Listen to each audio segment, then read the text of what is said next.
अस्सलामुअलैकुम दोस्तों, मैं फ़िराज और आप देख रहे हैं मेरा यूट्यूब चैनल फ़िराज व्लॉग। तो आज इस वीडियो में जानते हैं सऊदी अरब की कुछ अहम और ख़ास खबरें। जैसे कि जो लोग सऊदी अरब से छुट्टी पर चले गए हैं, वो लोग अगर इंतज़ार कर रहे हैं फ़्लाइट डायरेक्ट खुलने का कि हो सकता है इस महीने से खुल जाए, क्योंकि सऊदी अरब में जो गवर्नमेंट इकामा एग्ज़िट एंट्री बढ़ाया था वो 30 नवंबर तक है। तो वो लोग इंतज़ार अगर कर रहे हैं तो 30 नवंबर तक वो इंतज़ार कर सकते हैं। उससे पहले कोई अच्छी खबर आ सकती है, हो सकता है कि आ जाए। अगर नहीं आती है तो आप लोग उसके बाद अपनी तैयारी बना लीजिए।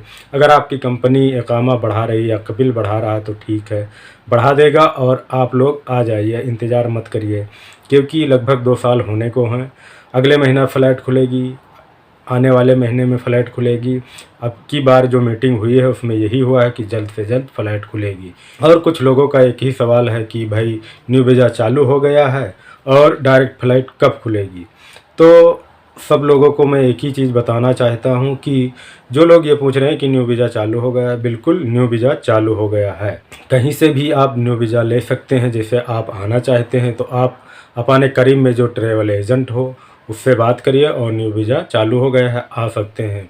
और डायरेक्ट फ़्लाइट कब चालू होगी ये किसी को नहीं मालूम है, क्योंकि 2 साल होने को हैं और अगले महीने हर बार मीटिंग में यही होता है कि बहुत जल्द फ़्लाइट चालू होगी और कब चालू होगी ये किसी को नहीं मालूम है। तो आप लोग जो लोग छुट्टी गए हैं वो लोग इंतज़ार ना करें, क्योंकि इस बार जो 30 नवंबर तक आप लोगों का एग्ज़िट री-एंट्री बढ़ाया जाएगा वो गवर्नमेंट की तरफ से, और अभी तक कोई न्यूज़ नहीं आया है कि और आगे बढ़ेगा या नहीं बढ़ेगा। तो अगर आप लोग आना चाहते हो तो आप लोग वाया होकर आ जाइए, क्योंकि आपकी अगर नौकरी लगी हुई है, अच्छा काम है, तो आप लोग इंतज़ार ना करें कि डायरेक्ट फ़्लाइट कब खुलेगी।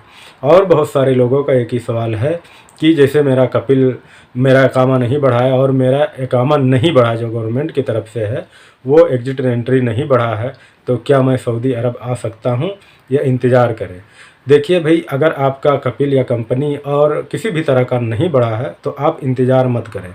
कहीं जाना चाहते हैं दूसरी कंट्री जा सकते हैं। जब आपका 3 साल पूरा हो जाएगा तब सऊदी अरब में आ सकते हैं, जिससे बहुत सारी कंट्री हैं, दुबई है, कुवैत है, कतर है, बहरीन है। कहीं भी आप अपना काम देख लीजिए और वहाँ आप अपना काम कर लीजिए 3 साल, उसके बाद आप सऊदी अरब आ सकते हैं। फिर एक सवाल यहाँ पे आता है, अगर कंपनी वही कपिल मेरे को वीज़ा देती है, जब डायरेक्ट फ़्लाइट शुरू हो जाएगी तो मैं आ सकता हूँ? तो हाँ, बिल्कुल आ सकते हैं। अगर आपकी कंपनी वही है और आपका कपिल वही है, अगर वीज़ा देता है और डायरेक्ट फ़्लाइट शुरू हो जाती है तो आप आ सकते हैं। जो लोग यहाँ पे काम कर रहे हैं और छुट्टी चले गए हैं और उनका कंपनी या कपिल नहीं बुला रहा है, अगर आपका काम सही है तो आप खुद पैसा लगाकर आ जाइए और कपिल या कंपनी से बात करिए। तो आप आधा-आधा कर लीजिए तो आपका ही फ़ायदा होगा। जैसे कि आप नहीं आएँगे तो आप 3 साल तक यहाँ नहीं आ पाएँगे। कहीं और जाएँगे तो वहाँ पर इतना पैसा लगेगा। तो अगर आधा-आधा हो जाता है तो कुल मिला-जुला के बराबर हो जाएगा। तो आप इतना बात कर सकते हैं कि 50-50 कर लेते हैं। तो अगर कपिल या कंपनी आपकी मान जाती है तो बहुत बेहतर है। ये चीज़ आप कंपनी या कपिल से बात करके देख लीजिए और आप लोग इंतज़ार मत करिए, मेरा कहने का मतलब है, क्योंकि आपकी नौकरी यहाँ लगी हुई है तो आप आ जाइए। और न्यू वीज़ा वाले हैं भाई, आपका कोई रिश्तेदार अगर सऊदी अरब में रह रहा है या आप अपने करीब में जो ट्रैवल एजेंट है सऊदी अरब भेजता हो, अच्छा हो, जिसका काम एकदम सही हो, उससे बात करिए और आप वाया होकर आ सकते हैं।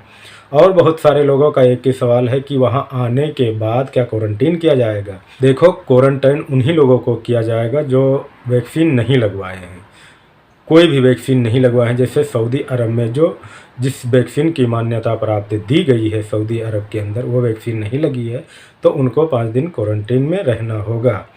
और जो लोग वैक्सीन लगवा चुके हैं वो लोग आने के वक्त मुकीमी सर्विस पर अपना जो सारी सर्टिफिकेट होगी वो अपलोड करेंगे, जिसे कुदूम पर अपलोड करना कहते हैं कि रजिस्ट्रेशन करें। कोई भी आए सऊदी अरब के अंदर कहीं से भी, नया पुराना, वो कुदूम पर रजिस्ट्रेशन ज़रूर करें।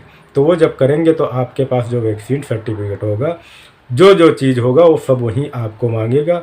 जब आप उसको रजिस्ट्रेशन कर देंगे तो यहाँ के गवर्नमेंट और यहाँ के सिस्टम में आ जाएगा कि आपने कौन सी वैक्सीन लगवाई है। एक बात ज़रूर ध्यान रखना, जो वैक्सीन लगवाई है और आपके पास उसका सर्टिफिकेट होना चाहिए, वही चीज़ डालिएगा। ये नहीं कि हम दूसरा डाल देते हो, सर्टिफिकेट दूसरा है, क्वारंटीन के चक्कर में अगर आप ऐसा करते पकड़े जाएंगे तो आपको हो सकता है वापस कर दिया जाए। ये चीज़ आपको ध्यान रखना है।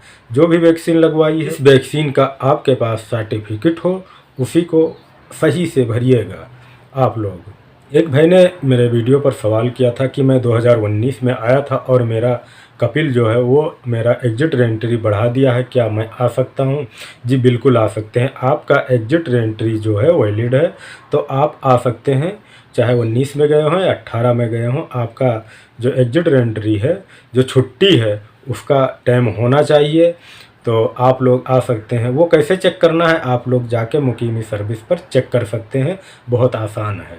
आपका account number, date of birth लगेगा, अगर आपका वैलिड होगा तो वहाँ बताएगा, अगर इनवैलिड होगा तब भी बताएगा। तो आप आराम से वहाँ चेक करके तभी तैयारी बनाएं कि आपका कंपनी या कपिल बढ़ा दिया है आपकी छुट्टी या नहीं। तो ये चीज़ आप ध्यान रखें कि चेक करके ज़रूर आएँ, किसी पे भरोसा ना करें। अगर बढ़ गया होगा तो आप आ सकते हैं वाया होकर। अगर वैक्सीन यहाँ से लगवा के जो लोग गए हैं उनके लिए तो कोई परेशानी है नहीं, वो लोग तो डायरेक्ट सऊदी अरब आ सकते हैं। और ये भाई साहब 2019 में गए हैं तो वैक्सीन का तो नामो निशान नहीं रहा होगा तब शुरू में, और जाहिर सी बात है उन्होंने वैक्सीन अपने इंडिया में ही लगवाई होगी। तो आप वो वैक्सीन आने के वक्त जब सऊदी अरब का आपका जिस फ्लाइट का टिकट होगा, सऊदी अरब आने से पहले आपको वैक्सीन सर्टिफिकेट, टिकट नंबर, ये सब कुदूम प्लेटफार्म पर आपको रजिस्टर करना होगा। ये चीज़ आपको ध्यान रखना है। कोई भी आएगा, नया पुराना कोई भी, चाहे जहाँ से आता है या सऊदी अरब के एक दूसरी जगह जो फ्लाइट से जाता है, उसको भी ये कुदूम पर रजिस्ट्रेशन करना होता है। तो ये जानकारियाँ थी, मैंने आप लोगों के साथ शेयर किया है। उम्मीद है आप लोगों को कुछ मालूमात हुआ होगा। अगर मालूमात हुआ होगा तो आप एक लाइक करिए और चैनल को सब्सक्राइब कर दें अगर नए हैं, और आप दोस्तों के साथ शेयर कर दें। जिन लोगों को नहीं मालूम होगा उन लोगों को मालूम हो जाना चाहिए कि वीज़ा निकल रहा है नया, और वो लोग आ सकते हैं जो नए वीज़ा पर आना चाहते हैं। वीडियो देखने के लिए बहुत बहुत शुक्रिया।